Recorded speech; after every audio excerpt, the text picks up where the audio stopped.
Thank you, Madam Chairwoman. Just want to say congratulations to each and every one of you for being nominated and to your families. I know that this is a big moment and you're really proud of the work that they've done to get here and what an honor it is. I think all of us up here know that when you serve, it's not just you, it's your entire family that does, and so we say thank you. I especially want to say something to Mr. Reitz. It has been an honor and privilege to get to work with you over the last 2 years. I am not only grateful for your service to this nation and the U.S. Marine Corps, but what I have seen you do for Senator Cruz firsthand. As a former chief myself, I know what it takes to make it all work and to make sure that your boss and your state and the nation are in the best place possible. You have done that in a manner that is second to none, and I am excited to see each and every one of you serve our nation at a higher level, so thank you. I'm going to start with Mrs. Dhillon. So to follow up on Senator Blackburn's comments, Alabama feels strongly about making sure that every single person has access to vote, that we make that easier, whether that's providing free voter ID, whether that's coming to your house to allow you to register. We want to make sure that every citizen does that. We also want to make sure that that vote is protected. Part of the work of the Civil Rights Division relates to protecting that right to vote. In my view, it's an important part of protecting the right of American citizens to vote, and it's to ensure that the votes aren't diluted by those who have actually no right to vote. I know you've done some work on this issue during your time in private practice, and it's an issue that I've also worked to address here in Congress. During this Congress, I'll be reintroducing once again the Citizens Ballot Protection Act, which amends federal law to explicitly allow states to put in place proof of citizenship, to require that for federal mail-in voter registration forms and any state mail voter registration forms that they might develop.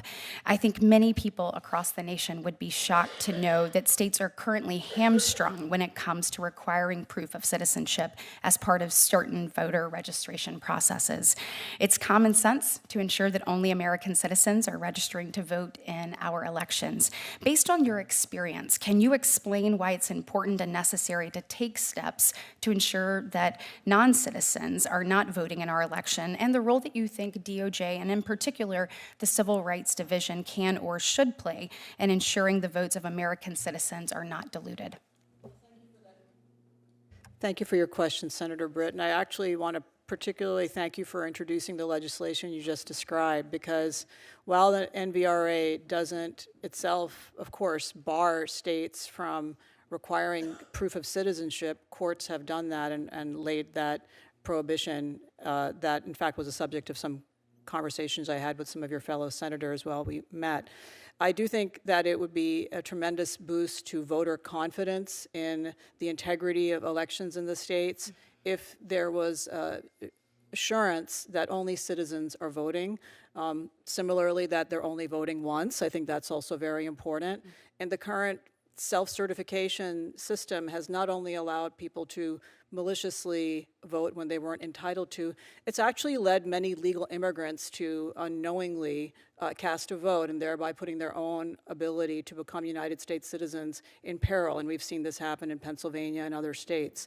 So I do think that it would be a tremendous boost to voter integrity and confidence. And that in turn would cause more Americans to come out to vote, which I think all of us want on both sides of the aisle. Absolutely, I couldn't agree more. Mrs. Dhillon, another question. As you're aware, President Trump signed an executive order in January related to the measures to combat anti-Semitism. Senator Hawley touched on this earlier, but pursuant to that order, Attorney General Bondi earlier this month announced that the formation of a multi-agency task force to do this, to make sure that we're doing this. The task force will be coordinated through the Civil Rights Division. I have long been concerned about this issue and didn't think the Biden administration acted aggressively enough to address it, particularly on college campuses. So once confirmed as the head of the Civil Rights Division, can you ensure me that you will take aggressive action via this task force to ensure that Jewish students are protected from abuse and harassment, and that those who engage in such behavior will be subject to the full force of the law? Well, Senator, this is a very high priority for me, and I have several Orthodox Jews who've worked at my law firm and have personally given me stories about their family circumstances and instances of discrimination on campuses and in other settings. Coming from a religious minority myself, I think it is very important and crucial that the Civil Rights Division step up to defend students on campus, because it is a blow not just to those individual students, but to the entire community when they see campus administrators refuse to protect them. Thank you so much. Thank you, Senator Britt. You're so timely. Senator Booker. Thank you, Madam Chairwoman. Mr. Reitz, I want to pick up with a discussion that I found a little troubling. I'd love to go into it a little bit more with you.